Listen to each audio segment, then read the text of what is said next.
Good afternoon from Julia Carroll on my 2026 weight loss journey. Today is March the 5th, 2026. It's just about 6 o'clock in the evening. I'm not walking because I'm really tired. I did a lot of work today. I started putting together my garden. I am making my own potting mix. I'm using coconut coir.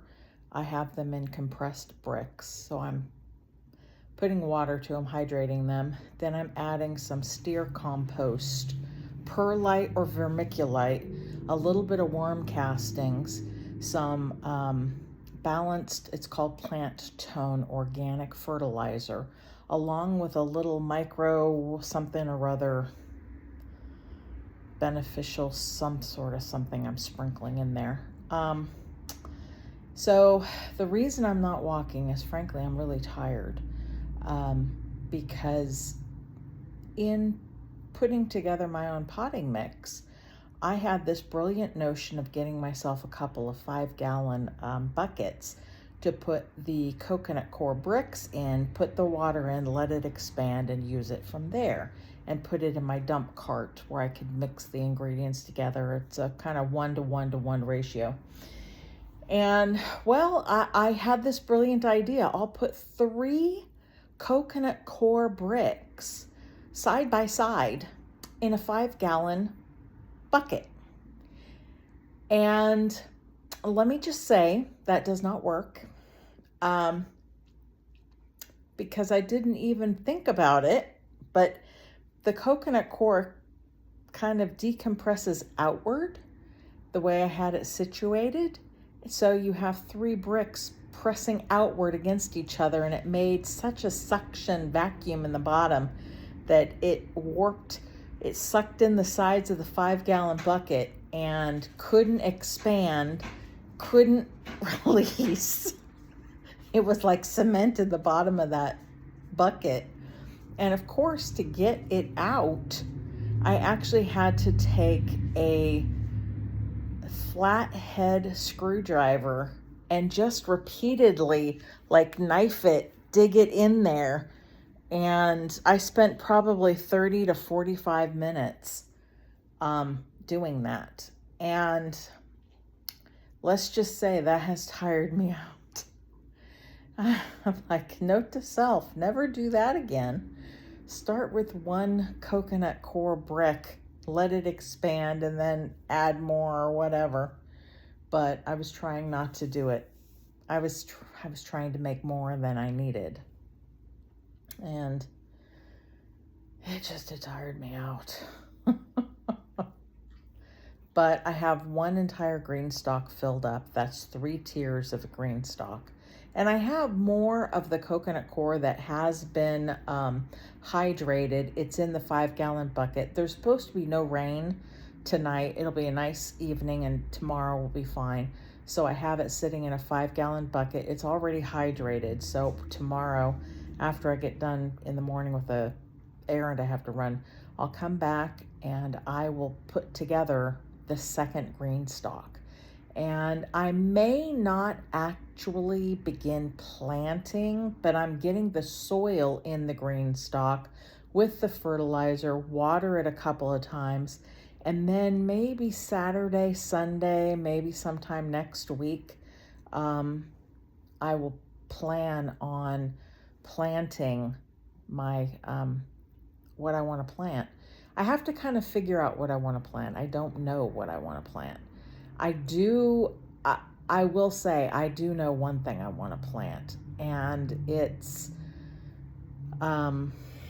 potatoes in it. I want to plant potatoes in my green stalk.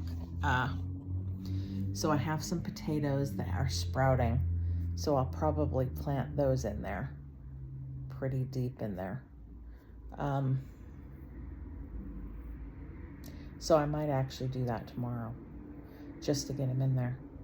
Because once I assemble the green stalk, it's not the easiest. It's easy to take it apart, but I personally found it a little difficult to put it together. It didn't click quite effortlessly as I would have liked. So when I have it filling up the little individual cubbies, pouches type thing, then it's easier just to put the potatoes in there and then build up from there. So that's what I'm gonna do. So we'll see how it goes. I do only have five. No, I do have 6 potatoes. There are 6 pouches. I can put 6 potatoes, and I'll do that, and we'll see what we get. I don't know. I know it'll take about 90 days.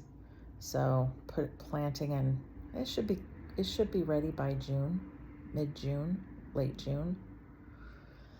I should get potatoes.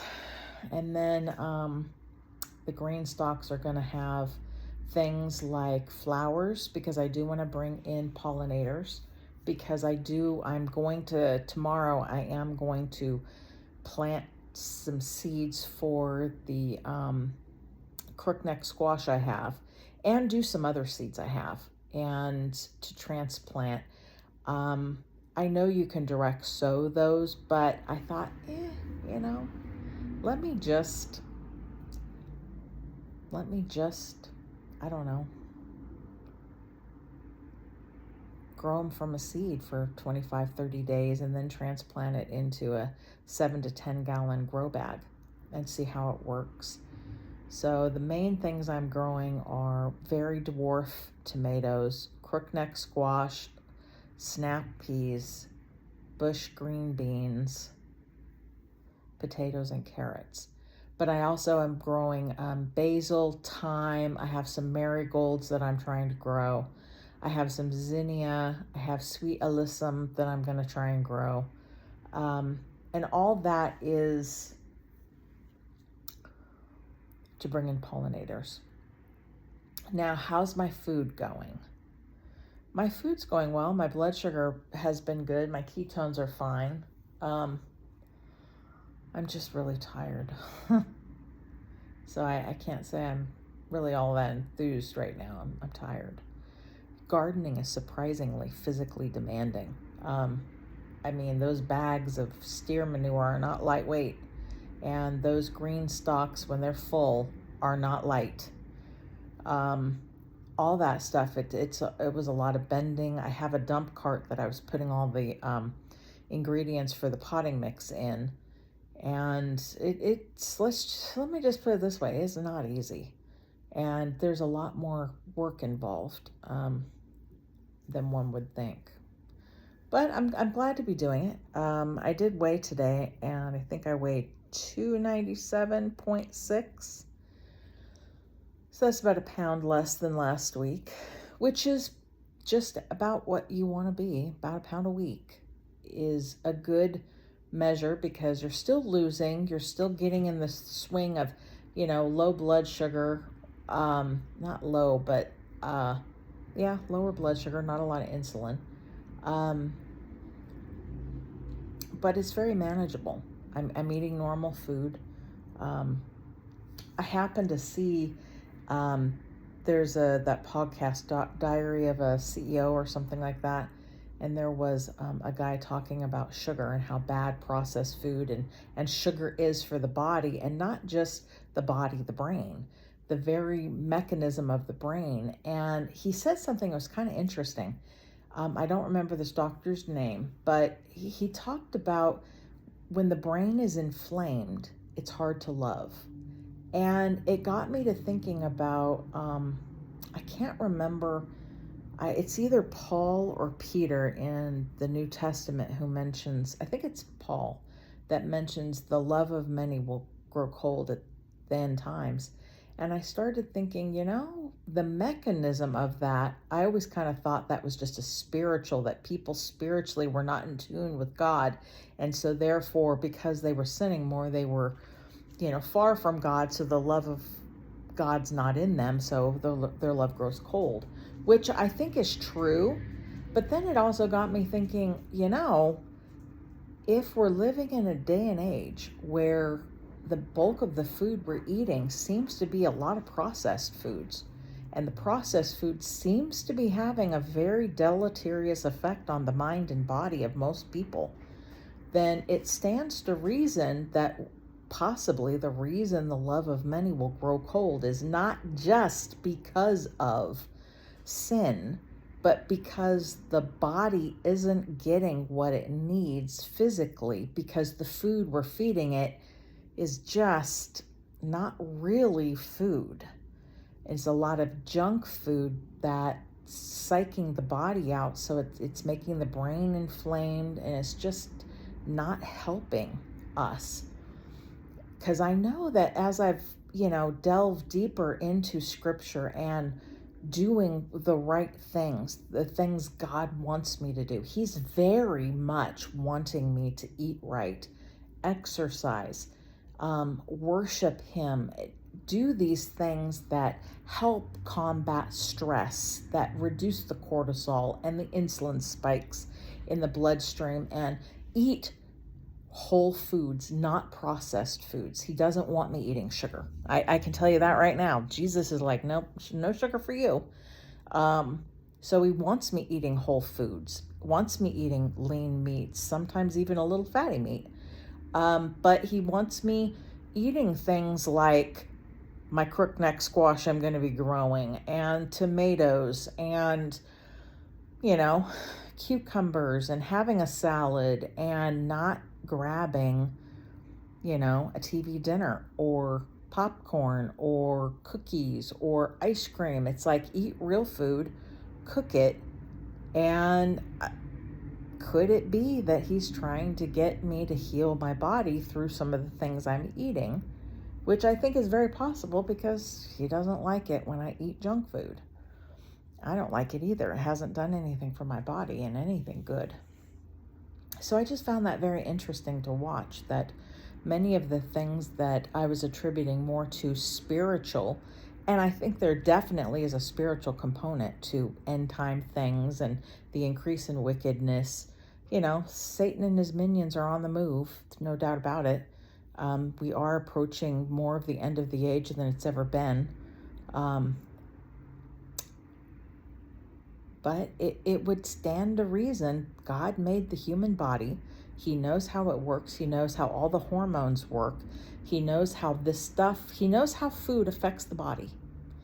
And He knows what food affects the hormones and how it affects it. So of course there's going to be problems in our hormones when we're eating badly. And we are, as a nation in the United States, we are addicted to sugar and processed foods. Now, it used to be way back yonder, people made their own food. They had gardens, and they grew their own food. And it's not that way anymore. More people than not, it's easy to go to a fast food joint. It's easy to get pizza. It's easy, even if you're not getting pizza, you're just buying frozen pizza from the store. That's still processed. Anything from the store is a lot of stuff from the store is pretty much processed. So it's kind of like, just saying, maybe we ought to get back to the days where that's once in a blue moon. If you had, takeout 3-4 times a year, that's enough. If you're eating junk food, well, maybe it might be to your benefit if you like, cookies and pies, cakes. Learn to make it from scratch. I mean, yeah, it's not always the best. You can't always get the best flour. But, maybe making it yourself might actually be a better alternative than the, fake stuff that has so much filler because they need it to sit on the shelves for a year, 2 years.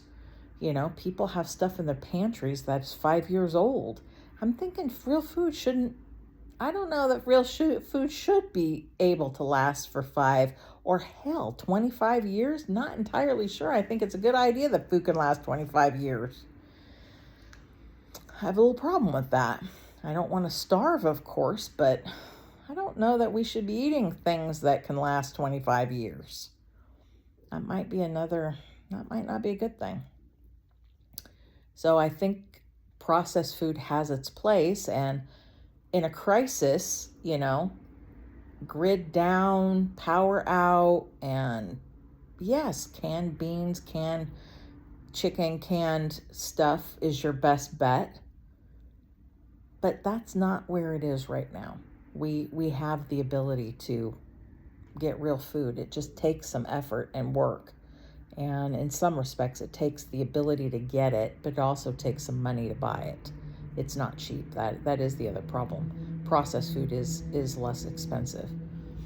So I think that could be something we need to think about in this country, because we're spending a lot of money on healthcare that maybe if we all started eating better, and maybe if our food were better quality, because in other countries, there's food, dyes, and stuff that they don't let their people eat. And America's like, oh yeah, go for it. In some countries they don't let kids have the Coca-Cola that we do. And they don't put as much sugar in things. I know when I went to Europe on vacation many years ago, their sweets are not as sweet as they are here. We put more sugar. We are just far more addicted to sugar. And honestly, I think we all need to take a step back and go, maybe we ought to see what we can do for ourselves. Because the other interesting thing I found is I started making my own pizzas with some, canned chicken as a base. But I was buying, now it is processed, but it was basically just no salt added tomato sauce. Nothing in it, just tomatoes. And when I put garlic powder, onion powder, salt, pepper in the tomato sauce, it tasted good on eggs. I didn't need, very sugary ketchup to put on my eggs in the morning, because that tomato sauce was just fine, and it had a whole lot less sugar than what I normally do. So I'm really thinking about figuring out the best ways to eat, because I want a brain that's clear and functioning. And so that's my spiel for right now. But I'm going to let this go. I have a little bit of food I need to eat, and I'm just tired. Gardening is a whole lot more work than one would expect. Anyway, I'll sign off from Julia and my 2026 weight loss journey. Take care. Bye-bye.